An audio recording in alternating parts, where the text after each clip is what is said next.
लेकिन सर आप तो राजपूत हैं। हाँ था, अब क्या है आप? अब तो मैं बौद्ध हूँ। हाँ, कब से? 5 अक्टूबर 2022 से। हाँ। पहला इंटरव्यू आपने लिया था। हाँ।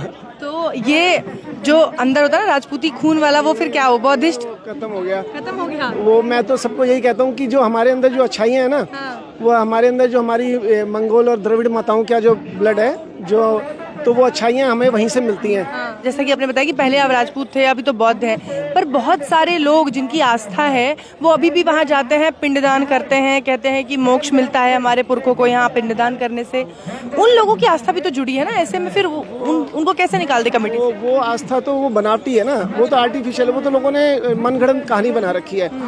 हिंदू किसी धार्मिक ग्रंथ में बौद्ध गया, बौद्ध महाविहार में ये पिंडदान की कोई उसमें जिक्र नहीं कर रखा। तो ये सीधा सीधा ये मुगल समय की बात है, जब से इन्होंने ये शुरू किया। वहाँ पे जो पंडित जो जिस कैलेंडर का इस्तेमाल करते हैं वो अकबर का बनाया हुआ फसली कैलेंडर है। तो जो आप खुद सोचो कि जो कैलेंडर ही अकबर ने बनाया, जिसके आधार पे वो आपके पूर्वजों का सारा लेखा जोखा देखते हैं, वो तो अकबर का बनाया हुआ है। तो विष्णु जी के अवतार बताते हैं। अभी भी मैं जिस स्कूल में टीचर हूँ, मैं बोलती हूँ मैं बुद्धिस्ट हूँ। हाँ, तो वो कहते हैं हाँ क्या हुआ, वो तो विष्णु जी के अवतार हैं। हाँ, तो आप भी अपने ही हो। हाँ बिल्कुल। तो वो उस चीज में वो भी मानते हैं कि देखो हमारे ही है, तो हमको भी तो पूजा का हक होना चाहिए ना, तो कैसे छोड़ देंगे वो? नमस्कार, द जनता लाइव देख रहे हैं आप, मैं हूं आपके साथ पूजा, और इस वक्त हम मौजूद हैं दिल्ली के जंतर मंतर पर।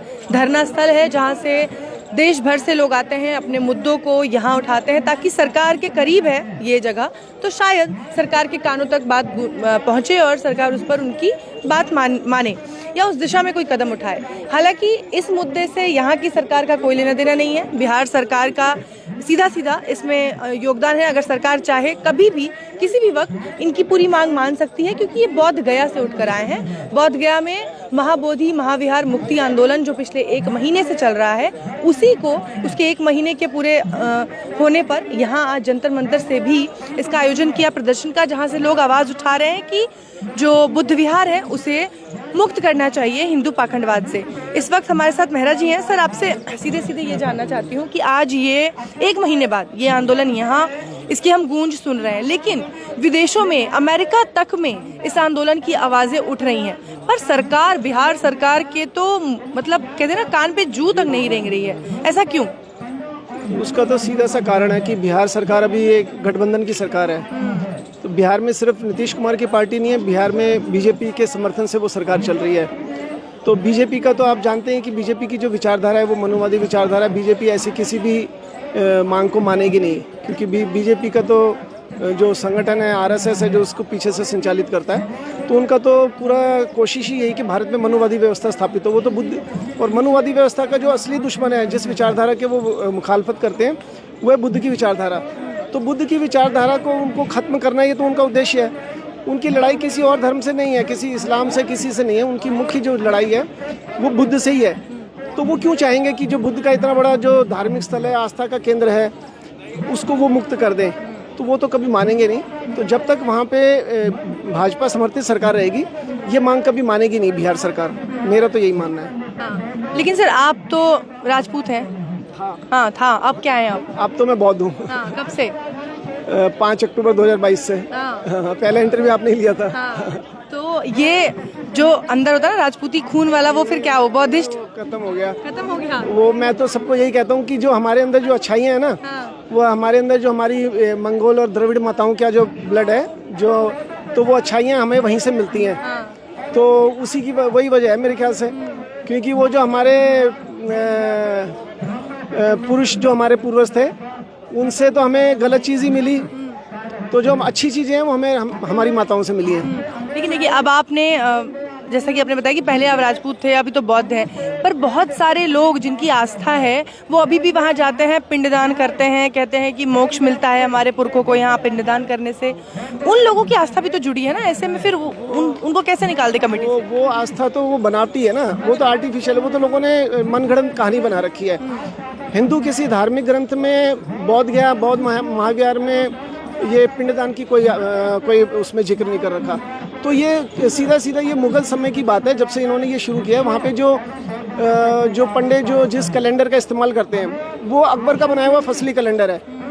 तो जो आप खुद सोचो कि जो कैलेंडर ही अकबर ने बनाया, जिसके आधार पे वो आपके पूर्वजों का सारा लेखा जोखा देखते हैं, वो तो अकबर का बनाया हुआ है। तो इसका मतलब ये मुगल काल में ही शुरू हुआ है ये सारा जो इनका सिस्टम है। बोध गया में पिंडदान से मुक्ति मिलेगी, तो ये अभी इनका लेटेस्ट है, पुराना नहीं है। पुराना तो महाबोधि महाविहार आप है। तो जानते होंगे ना, आप तो जानते होंगे कि हिंदू कहते हैं कि बुद्ध कोई अलग थोड़ी है, वो तो हमारे 10 अवतारों में, विष्णु के 10 अवतार में आते हैं। ऐसा है उनको, जब ऐसा है, आप पहले एक बात समझ लीजिए, ये जितने इनके धार्मिक ग्रंथ हैं, अब मैं साइंस जर्नी चैनल की बात करूंगा तो बुरा मत मानना, सारी जितनी नॉलेज है सब मुझे वहीं से मिलती है, उसी का चेला हूँ मैं, साइंस जर्नी चैनल का। तो उसी से पता लगता है कि ये जितने भी धार्मिक ग्रंथ हैं, ये जो देवनागरी लिपि में लिखे गए हैं, जो देवनागरी लिपि आई है अभी लगभग 1000 साल पहले विकसित हुई है, तो उसमें लिखे हुए ग्रंथ उससे पहले तो हो नहीं सकते, 1000 साल से पुराने तो हो नहीं सकते। तो और सारे धर्म ग्रंथों में कई ऐसी ऐसी कहानियाँ हैं जो कि एक दूसरे से कंट्राडिक्टरी हैं। तो किसी में कुछ लिखा हुआ है, किसी में कुछ, जिसके मन में जो आया वो लिख दिया, वो वेद व्यास के नाम पे लिख दिया उन्होंने। अब आप देखेंगे ये लैंग्वेज भी अभी आई, क्लासिकल संस्कृत जो है 1000 साल से पुरानी नहीं है, 1000 साल के बीच में ही आई है। अब इसमें किसी ग्रंथ में बुद्ध को 9वां अवतार बता दिया, कहीं पे बुद्ध को गाली दी गई है। तो आप ये कंट्राडिक्शन देखिए ना, जब इनको लग रहा था कि बुद्ध का नाम लेके हमें फायदा होगा तो इन्होंने 9 अवतार बता दिया। जब इन्हें लगा कि अब मौका आ गया खत्म करो तो इन्होंने उनके गालियां देने लग गए। अब जैसे रामायण के अयोध्या कांड के 109वें सर के 34वें श्लोक में लिखा है कि राजा किसी भी बुद्ध के मानने वाले को या नास्तिक को ऐसी सजा दे जैसे चोर को दी जाती है।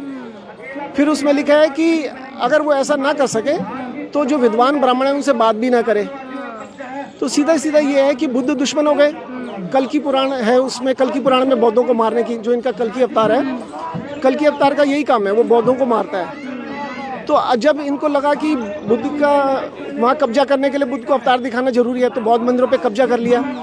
जब कब्जा कर लिया तो फिर इन्होंने किताबों में उसको दुश्मन बनाना शुरू कर दिया। तो ये सारी कहानी है, ये सारी काल्पनिक कहानी है, 1000 साल के भीतर भीतर लिखी गई हैं ये। लेकिन वहाँ जो लोग हैं, आप देखिए अयोध्या की बात हम सुन रहे हैं लगातार, लोग कहते हैं कि अगर ये मांग नहीं मानी गई तो बहुत सारे ऐसे मंदिर हैं, ऐसे इतिहास स्थल है हमारे जहाँ पे कि बौद्धों का इतिहास है, हम उस पर भी फिर हमला करेंगे, वहाँ से भी अपना इतिहास लेंगे। बौद्ध धर्म शांति की शिक्षा देता है, हाँ, मानव एक समान, शांति, अहिंसा, करुणा, मानवता की बात करता है।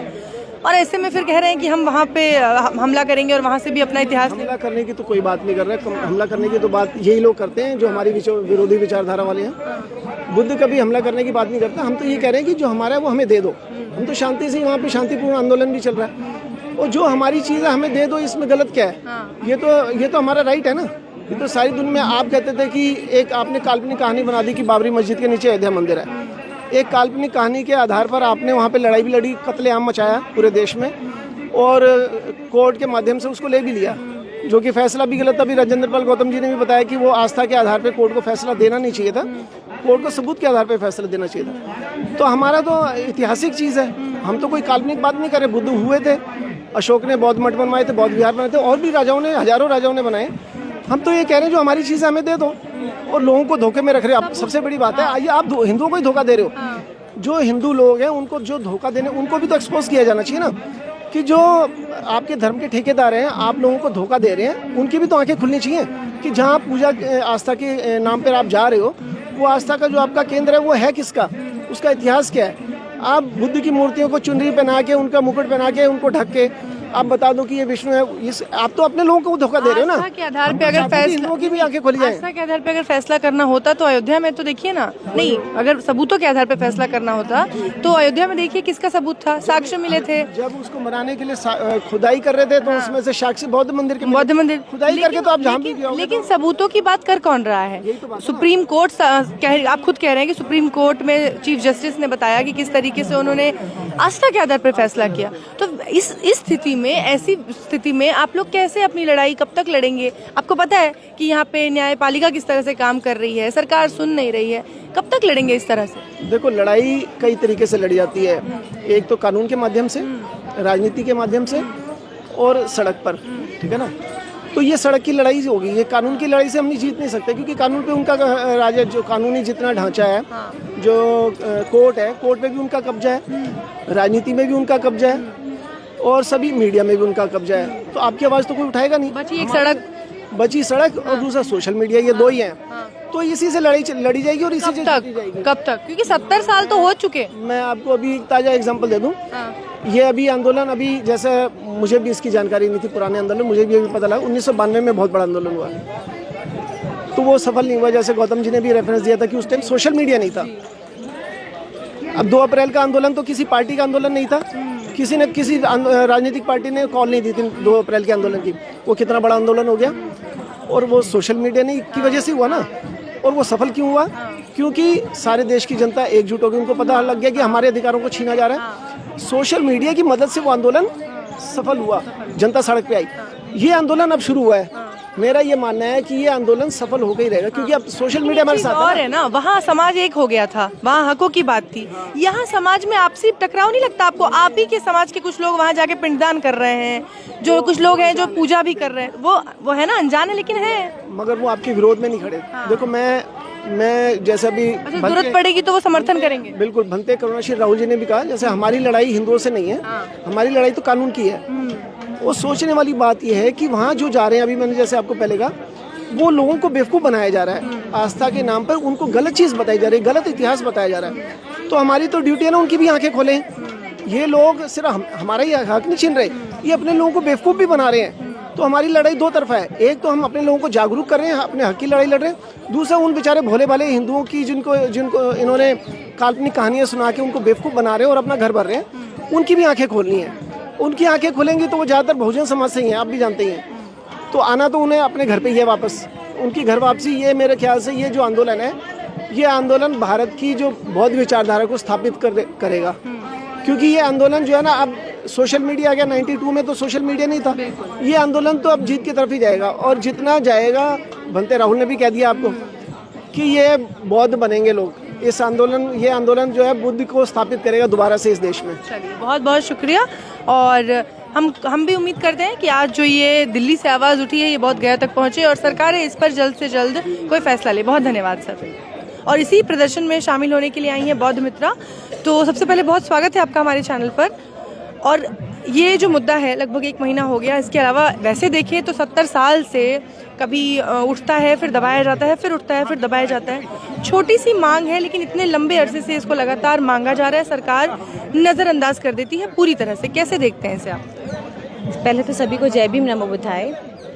मैं इसे बहुत ही कम शब्दों में, छोटे शब्दों में बताना चाहूँगी कि भगवान बुद्ध जी, तथागत गौतम बुद्ध जी का एक प्रिंसिपल है, एक नारा है, जिसे हम कहते हैं बौद्ध धर्म की क्या पहचान, मानव मानव एक समान। जब मानव मानव एक समान हो जाएगा तो ये जो राजनेता हैं उनकी रोटियां कहाँ सिकेंगी, कहाँ वो एक दूसरे धर्म को लड़ाएंगे, कहाँ वो आपस में दंगे फसाद करेंगे और कहाँ ही वो वोट कमाएंगे। तो ये मेरे को लगता है कि मुझे लगता है कि एक मेन मुद्दा है लड़ाई वगैरह करवाने का, ताकि ये हम लोग एक ना हो पाएँ। इसलिए ये चाहते हैं कि बौद्ध धर्म हम पूरा मतलब खंडित कर दें, जैसे कि ये पहले करते आए हैं। लेकिन वहाँ हिंदू धर्म के लोगों की भी आस्था है ना, वो भी वहाँ पिंडदान करते हैं। तो अगर सरकार, तो चलिए ठीक है, आपने जैसा कहा कि सरकार के मुद्दे हैं, मान लिया, लेकिन वहाँ के लोग भी तो नहीं छोड़ेंगे ना उसको। जो हिंदू धर्म को मानने वाले हैं वो वहाँ पिंडदान करने आते हैं अपने पूर्वजों का, कहते हैं वहीं पिंडदान करने से उनको मोक्ष मिलेगा, क्योंकि वो उन्हें पहले से बताया गया है कि यहीं पिंडदान करने से मोक्ष मिलेगा। उन्हें ये नहीं पता, उनको मेन चीज़ नहीं पता कि यहाँ पर भगवान बुद्ध जी को बुद्धत्व प्राप्त हुआ था। ये मेन उस चीज़ के लिए है, लेकिन वो उसको हिंदुत्व में सारा उनको ऐसे कर दिया गया है मैनिपुलेट कि ये आपका ही है। नहीं तो वो तो भगवान बुद्ध को भी कहते हैं कि वो भी तो हमारे हैं। वो भी तो 10 अवतारों में से। बिल्कुल, विष्णु जी के अवतार बताते हैं। अभी भी मैं जिस स्कूल में टीचर हूँ, मैं बोलती हूँ मैं बुद्धिस्ट हूँ। हाँ, तो वो कहते हैं हाँ क्या हुआ, वो तो विष्णु जी के अवतार हैं। हाँ, तो आप भी अपने ही हो। हाँ बिल्कुल। तो वो उस चीज़ में वो भी मानते हैं कि देखो हमारे ही है, तो हमको भी तो पूजा का हक होना चाहिए ना। तो कैसे छोड़ देंगे वो? मुश्किल है, लेकिन हमें आंदोलन करके या कैसे भी हमें इसको हासिल करना होगा। बस यही एक रास्ता है कि हम आंदोलन करें और हिंसा पूर्वक नहीं, अहिंसा पूर्वक हम इसे आगे चलाएं। और आपके पास एक और जरिया है, आप गायिका हैं, आपकी आवाज़ अच्छी है। तो जो कलाकार लोग होते हैं ना, उनका एक अलग तरीका होता है, वो बोलते कम है, अपनी कला के ज़रिए ज़्यादा अच्छे से चीज़ों को व्यक्त कर पाते हैं। तो मैं चाहूँगी कि कुछ ऐसा अगर आपने लिखा हो या कुछ ऐसा हो जो आप उसके ज़रिए प्रदर्शित करना चाहें। मेरा एक गीत था सबसे पहले कि हम बुद्ध को वापस बुलाना चाह रहे हैं, सिद्धार्थ को वापस बुलाना चाह रहे हैं। तो 2 लाइनें मुझे इतना बोलना आता नहीं है, लेकिन हाँ गाना थोड़ा सा मैं गा देती हूँ। हे शास्ता मार्गदाता, हे शास्ता मार्ग दाता, कपिल वस्तु में कब आओगे, फिर से कब सिद्धार्थ बनोगे, फिर से कब सिद्धार्थ बनोगे, शाक्य नगर को कब महकाओगे। ये बुद्ध की बात हम कर रहे हैं कि आप फिर से कब आएंगे और कब दोबारा हमारा नेतृत्व करेंगे, कि कब हम लोग एकत्रित दोबारा से हो जाए। तो ये गीत मैंने बनाया था, लेकिन अब दोबारा इसे गाने का मौका मुझे मिला, क्योंकि मुझे लग रहा है कि अपना समाज भी खंडित होता नज़र आ रहा है और अब एकत्रित करने का उसका समय आ चुका है, ताकि हम इस आंदोलन को और आगे बढ़ा सकें। चलिए, बहुत बहुत शुक्रिया आपका, बहुत धन्यवाद। और हमारी भी यही मंशा है कि जल्द से जल्द जो आप लोगों की मांगे हैं वो पूरी हो जाए और महाबोधि महाविहार मुक्त हो। बहुत धन्यवाद।